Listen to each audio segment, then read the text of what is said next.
When you think about how to increase the public's awareness about epilepsy, you can imagine there are a number of different ways you could go about that.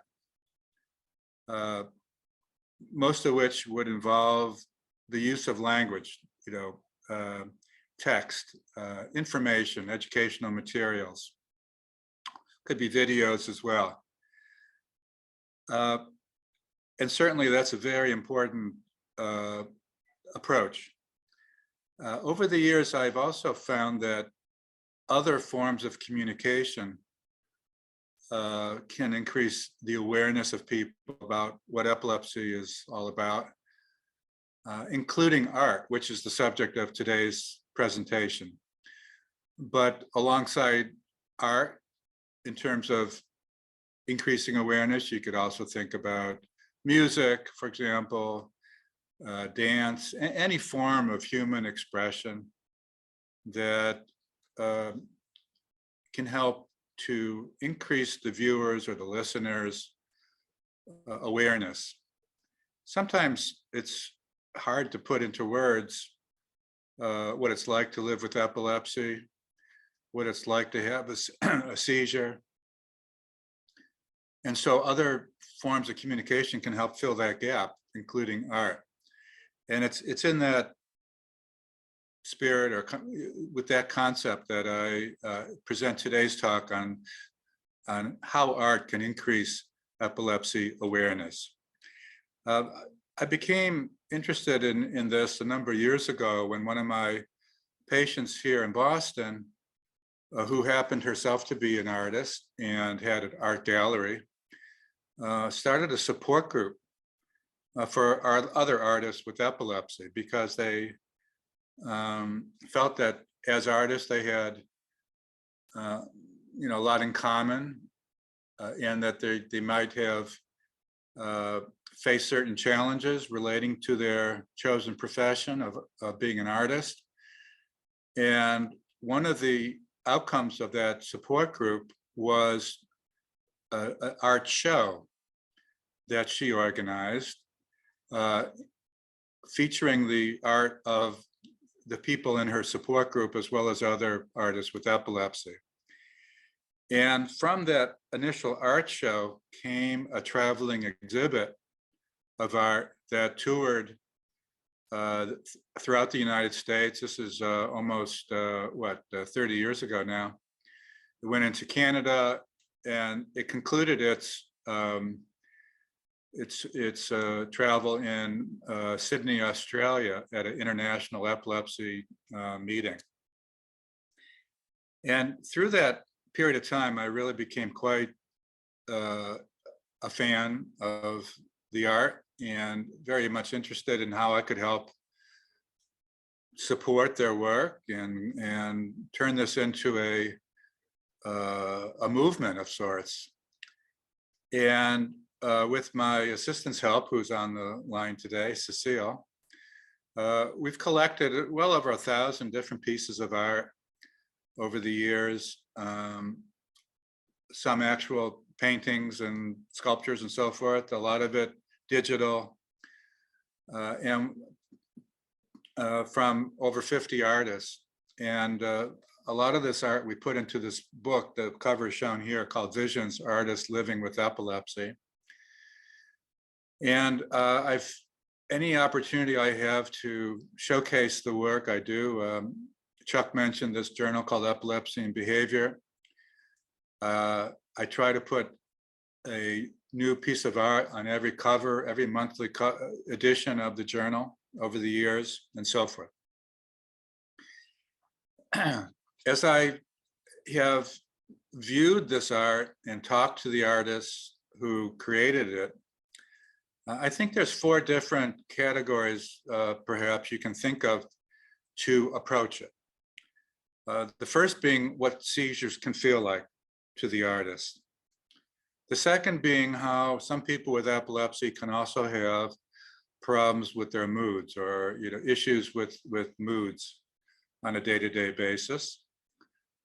A third theme is what it's like to live with the diagnosis of epilepsy in separate and apart from the seizures and other medical aspects.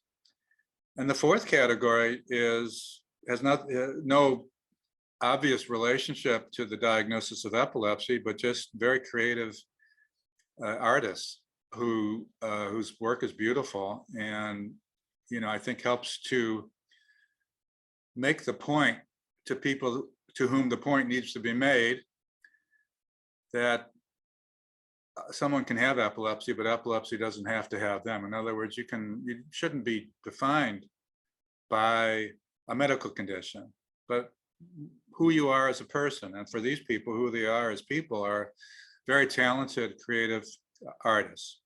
So I'll show you some examples of the actual art that fits into each of these four general themes. First, it's the art that represents the artist's seizure experiences. And by the way, along with the art, I've also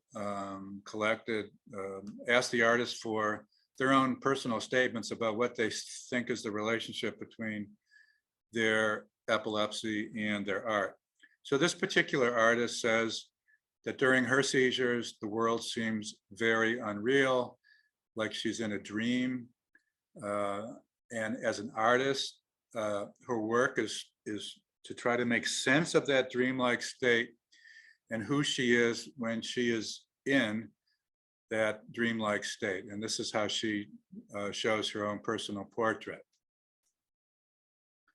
Here's a piece of art from an artist who has seizures that start in the part of his brain that controls eyesight or vision, what you see.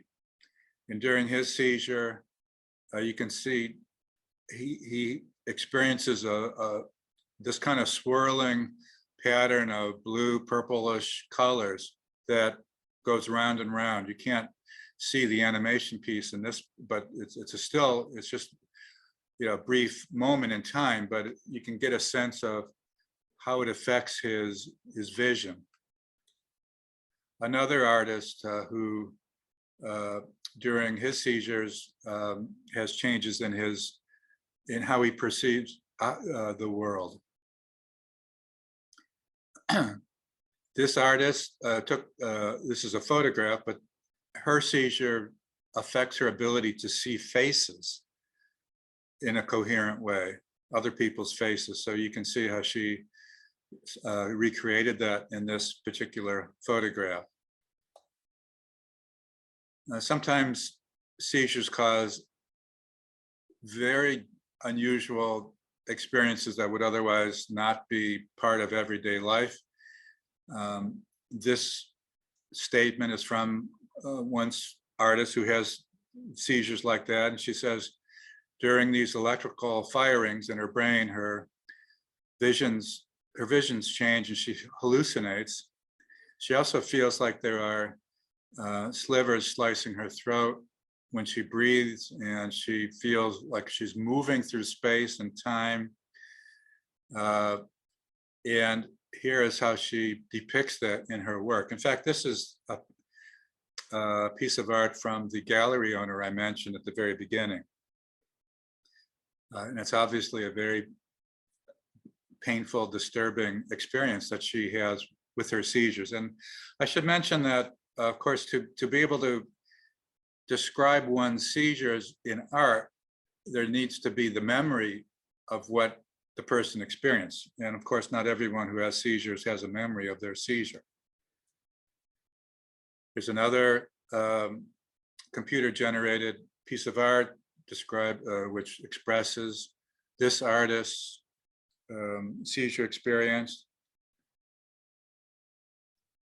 Here, the artist says that she doesn't have a memory of her seizure itself, but after a seizure, she has an overwhelming sense that everything she knows intellectually to be in the here and now is she perceives as being distant in time and space, which is how one might recollect an old memory. And with that, she has a very powerful sense of anguish and loneliness. And this is how she expresses her post-ictal, meaning after seizure experience, very disturbing, painful looking piece of art tethered to the world by what looks like an umbilical cord. Of course, this is not something a person would experience in normal everyday life, but this is for her what she feels as she's recovering from a seizure. And as you can well imagine, this resulted in her being very afraid of having seizures, because she knew that after them she would, until she fully recovered, she would have this very upsetting experience. After a seizure too, unfortunately, some people are taken advantage of by others. Over the years, I had patients who told me that they would be robbed or abused after a seizure before they fully recovered, which is, not only unfortunate, but disgusting in my opinion. And this artist wrote that she hopes that she appears ugly after a seizure because she'd be less likely to be physically approached and abused. Same with this artist. So that's the first theme. Now, the next theme is how people with seizures can also perhaps have difficulty with their moods. The most common being a feeling of depression or anxiety. And this is an artist from Florida who not only lives with seizures, but lives with depression, as you can take away from this particular self-portrait. And the same with this other self-portrait from the same artist. Anxiety is a commonly experienced day-to-day mood that people might have. This artist feels on a day-to-day basis like there's something really bad going to happen. Here, he writes that it feels like an oncoming train is about to hit him. So he lives with a constant state of anxiety and feeling worried about what's to come. Which, by the way, if anyone amongst the attendees of this talk can relate to any of these feelings, it's something you should bring up to your care providers, because there may be ways to help you with that. This artist, actually, this is a sculpture, a wire sculpture from an artist in Philadelphia. And she, with her anxiety, the way she feels her anxiety is being tightly wound up inside, which is what she's trying to show here in this particular sculpture.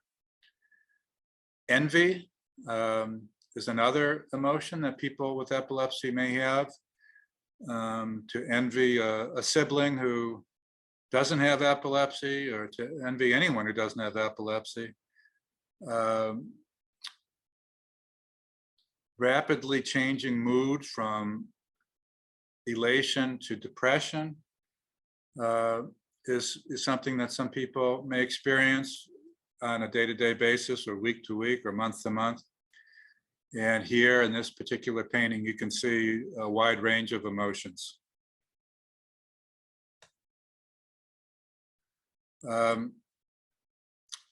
Having a sense that the world is not real, or the world that a person with epilepsy may feel that they live in is not real, or to feel like folks are looking at them strangely, or that they have that they think the person with epilepsy is different in some way, and that sense of others looking at them strangely is shown in this particular painting. And here, this person is trying to depict how her world is, in terms of architecture of a city, like a city landscape. Her world is not what we might otherwise take for granted on a day-to-day basis, as far as the usual relationships of space and time. Another similar unworldly expression here.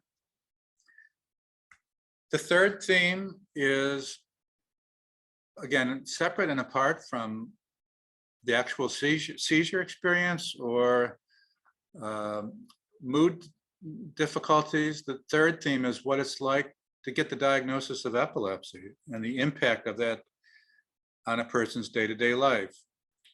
Epilepsy, as I don't need to tell anyone in the audience, affects every aspect of life. And most of the art that I've collected over time fits into this category.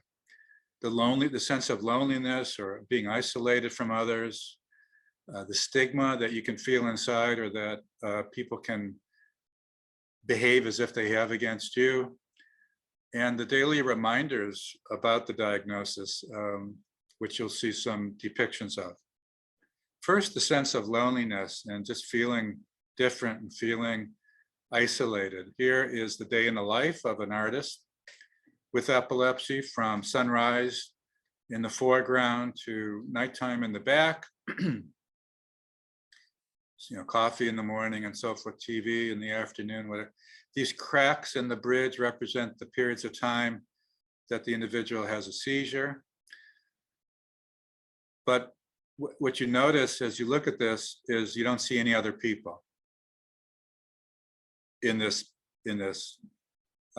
painting, just the person's path from day to night to day to night, and on it goes, which is why it's so important to be part of support groups or to find some way to communicate with others and to bring people into your lives. Another very lonely looking scene, landscape scene. Some people with epilepsy feel so isolated that they spend most of the time in their home or in their bedroom, as does this person. Feeling different, feeling stigmatized by others. Here you see the perspective is from a person laying on the ground, looking up at others, and the artist here is painting what it feels like when he wakes up from a seizure and notices people looking down at him. And when you think about stigma or the negative attitudes others in society might have, there's a double meaning here in this painting about people looking down. People are literally looking down at him because he's on the ground, having just had a seizure and falling to the ground. But he also intends to say that people are figuratively or metaphorically looking down at him because he's different, because they feel that he's different, even if it's in his own mind. Here is a somewhat more optimistic view of taking advantage of that position, being down on your back after a seizure, and maybe in so doing being in a position to recognize some beauty in the world. And I've used this painting quite often on covers of books and magazines. Here's a picture of Saint Valentine. We celebrate Saint Valentine's Day every year. Some of you may know that Saint Valentine is the patron saint of people with epilepsy. And why that isn't entirely known. There was a religious figure named Valentine whose name I'm not even sure what language it is anymore, means falling. And so Saint Valentine became associated with epilepsy, and particularly in Europe, to this day, people with epilepsy make pilgrimages to churches that are named after Saint Valentine. And what you see here are the people with epilepsy who feel like they live below the surface of society, reaching out to Saint Valentine and trying to be pulled up into mainstream society.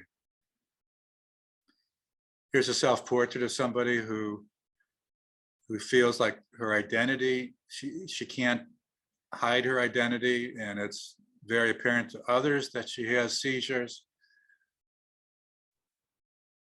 Sometimes the sense of being different is more so in the mind of the person with epilepsy than it is in the minds of other people that the person thinks views them differently. And that's the message of this photograph created by an artist, a photographer with epilepsy. You see, he set up this scene in a very busy public place. The person with epilepsy is depicted by this individual dressed as a clown, and the message of the photograph is the person with epilepsy thinks that others look at him negatively, like he's a clown. That's in his mind. That's what he believes. But yet, when you look at all the other people in the public space, nobody's looking at him. Nobody shows that they think of him as a clown. And this is an example of what social workers call perceived stigma. The stigma is in the mind of the person with epilepsy, in this case, that he perceives he's viewed negatively by others, but it's not necessarily borne out in fact. But yet he organizes his day and every day as if other people in society, uniformly view him with stigma.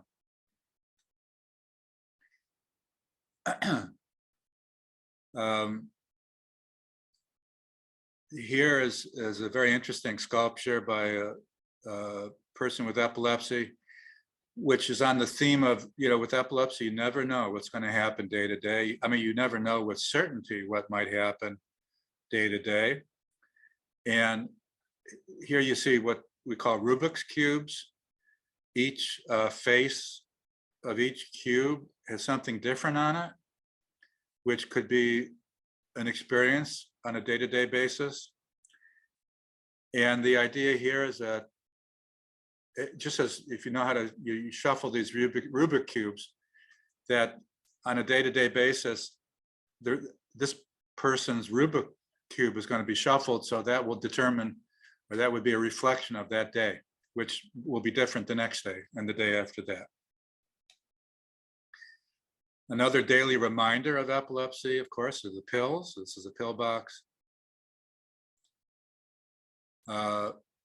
For many people who have to put up with double vision due to seizure medication side effects, here is double vision in a self-portrait.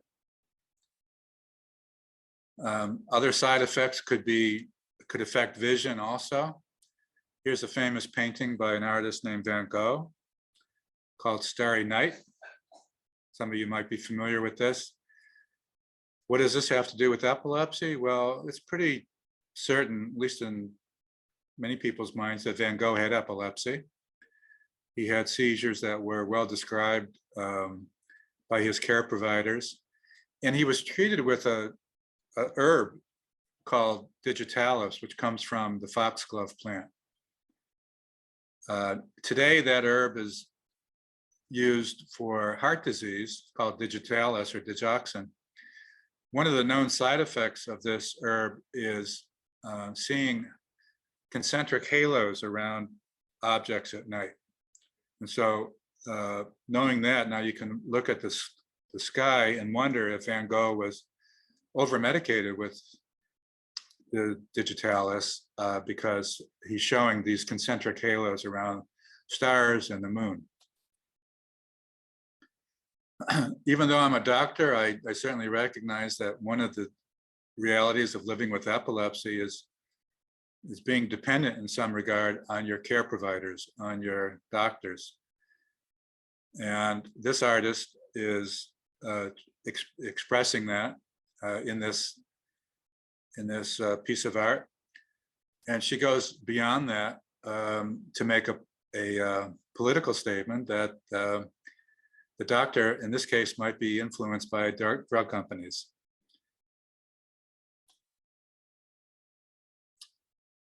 This artist feels like his brainwaves, shown here, affect his day-to-day life. Same with this artist from Australia, a more artistic rendering of a brainwave on an EEG test. Here is an EEG trace of this person.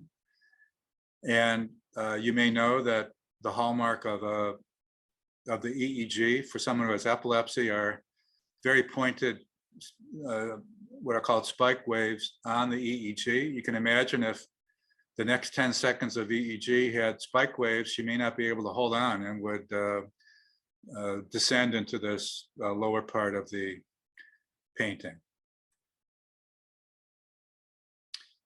Here's a sculpture which is by somebody who was recommended to have brain surgery, and he was really wondering, well, just how precise is this brain surgery going to be, and how, worried that everyday tools like a hammer and this I forget what it's even called, may be used. This artist had brain surgery and is drawing in his book, and he was pleased that it didn't affect his artistic ability whatsoever. Here's a self-portrait of an artist who has had a couple different implants for her epilepsy, vagus nerve stimulation, brain implants. And I think here she's expressing a struggle that she has to maintain self-identity. I'm wondering, is she who she is because of these implants, and so you see this very kind of futuristic, robot-like almost portrayal of this, these electronic devices, and I think that's an issue for some people who undergo brain surgery or have surgery to treat the brain in some way, stimulate the brain, is wondering what, particularly for artists who think a lot about the source of their inspiration, their artistic inspiration. So I'd like to close with some art that I've collected, which I don't think has anything really to do with epilepsy, but has everything to do with the ability and talents of the individuals. So, these pieces of art demonstrate the creativity of people, whether or not they have epilepsy, and again, makes the point to people to whom the point needs to be made. And unfortunately, there are many such people, that an individual with epilepsy should not be defined by their epilepsy, but rather by who they are as people, and in this case, very creative people. So I'm just going to go through these different pieces of art quite quickly. I might make a comment, like here, for example, this watercolor. The artist had a stroke, a bad stroke, as a young man, and is paralyzed on one side of his body, and yet, and rarely goes outside, but yet he's able to produce this beautiful rendition of a port near where he lives in Plymouth, England.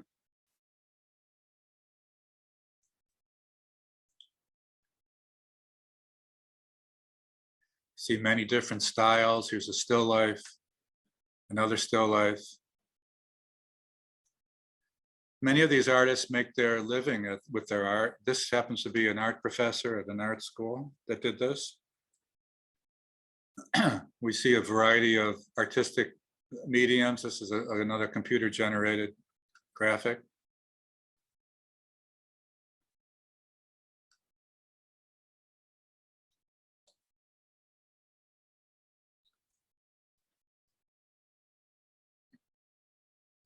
Another Australian artist.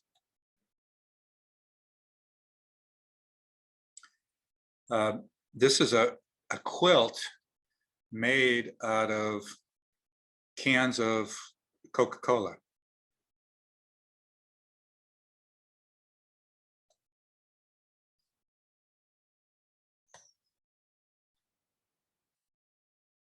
Pretty landscape along a beach. This artist's work hangs in a number of galleries around, particularly North America.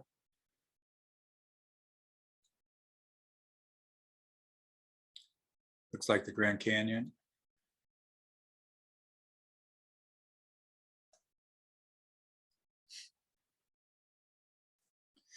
So that's a very quick, selection of some pieces that I put together for you. So in summary, I hope you can see how the art of people living with epilepsy can help to raise awareness, particularly in the 4 areas that I described: what it's like during a seizure or after a seizure, the related mood problems that some people with epilepsy may experience, which doctors can help with, or other approaches can be helpful for. What it's like to be given the diagnosis of epilepsy and to live with that condition on a day-to-day basis. And finally, that people with epilepsy can certainly be creative and productive. It doesn't have to be through art, it could be through any human endeavor, and should therefore not be defined by their epilepsy. And that's not a message I have to give to you, it's a message we have to give to society. And so I hope you can see why I believe and feel and why I emphasize art so much, that it can help not only people with epilepsy gain understanding and acceptance in society, but also to help increase understanding and acceptance among people not living with epilepsy, like doctors or scientists and the general public. With that, I conclude, and thank you very much. Thank you, Dr. Schachter. This is Chuck again. I'm almost for a loss for words. It's nearly 30 years that I've spent professionally in the epilepsy movement. We don't have a lot of questions, and I'm thinking possibly it was so emotional. We were so involved in watching those and seeing the expressions of epilepsy through art. Absolutely a wonderful presentation and absolutely amazing. People in the chat room were saying the same thing. Did have one question from someone. They wanted to know if you were aware, are there any other famous artists beyond Van Gogh that may have had epilepsy? It's a good question. If you broaden the concept of art to include music and writing, being an author, the answer is yes. In fact, the Epilepsy Foundation webpage, website epilepsy.com, you can look up artists and famous people living who are believed to have epilepsy, and you can find out that information. Coming back to Van Gogh, I had the opportunity to go to a museum in Paris. It's not the Louvre, it's another one. Cecile will remind me what the name of it is, but it's in an old railway station. And anyways, there's a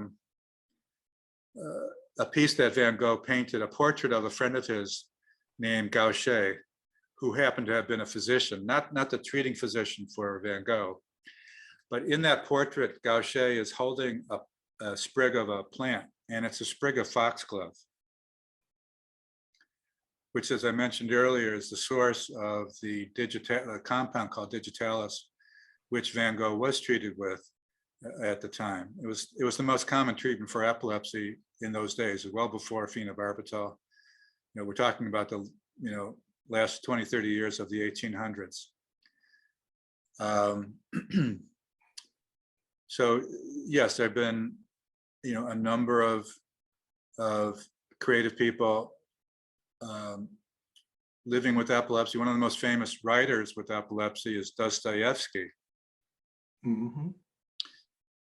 And Dostoevsky had a type of seizure where he would experience a euphoria, a sense of indescribable happiness and understanding of the universe. It's hard to put into words, but he does so beautifully in one of his books, Prince Mishkin. I think the name of the book itself is The Idiot, if I'm not mistaken. And Prince Mishkin is a character in the book, and Prince Mishkin experiences the type of seizure that Dostoevsky did, and it's probably one of the best expressions of that type of seizure in English.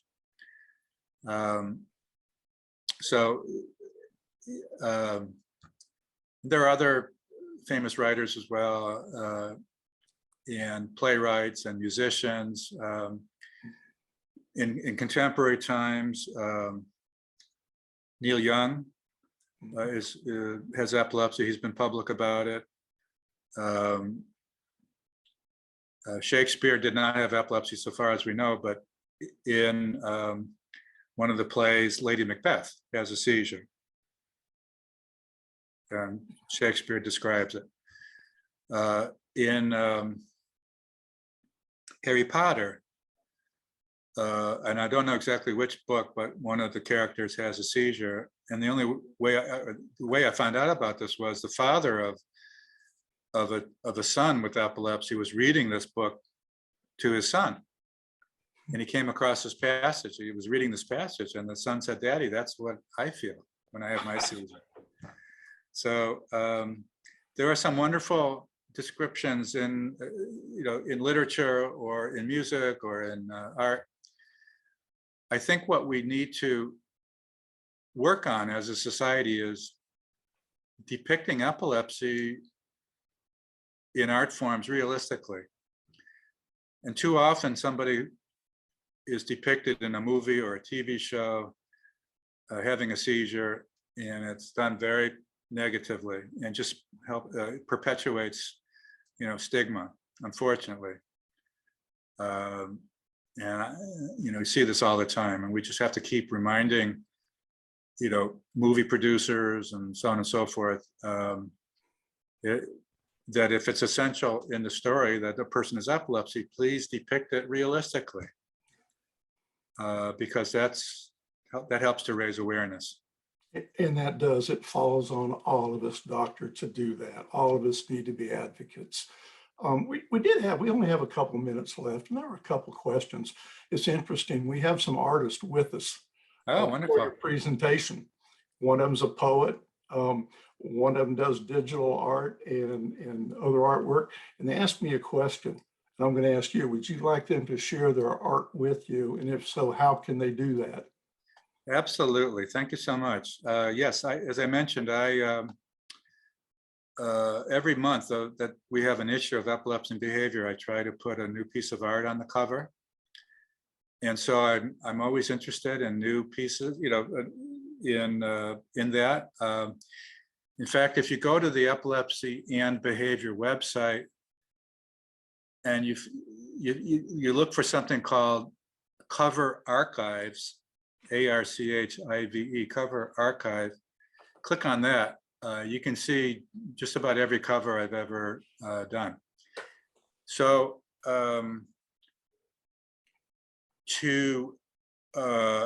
the way to start the process is to email me, and I will put my email address in the chat.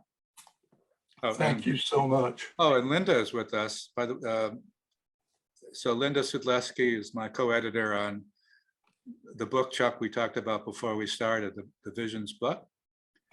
So let me put my email address in the chat. There you go. And you can, if you can, send me a high resolution version of it, because it comes out better when it's on the cover. Also, I try to put artwork on the covers of books I do. All the Brainstorms books that Chuck mentioned has art on it, on the covers. The Vision book that Linda and I did has her art on the cover. And I I don't have many books in preparation right now, but I try to use it as in any way possible. And when I give talks like this, I try to use the art. So please do. Also, a friend of mine who started another organization that celebrates the art of people with epilepsy. She puts on shows and collections, and I'll share it with her as well. Then there's Cecile. Maybe you could put in the chat her name, because when I give a talk, my mind goes blank sometimes. So yes, please do, and please keep producing and keep working at your craft. Doctor, I know you're up against a timeline here. We'd love to hear you talk for hours, but I know you have to be off for something else.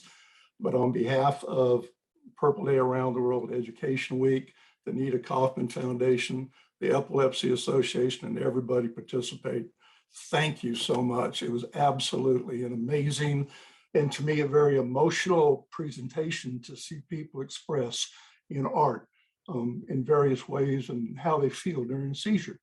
Again, I want to thank our sponsor, ASI Pharmaceutical, for bringing the whole week of presentations to you.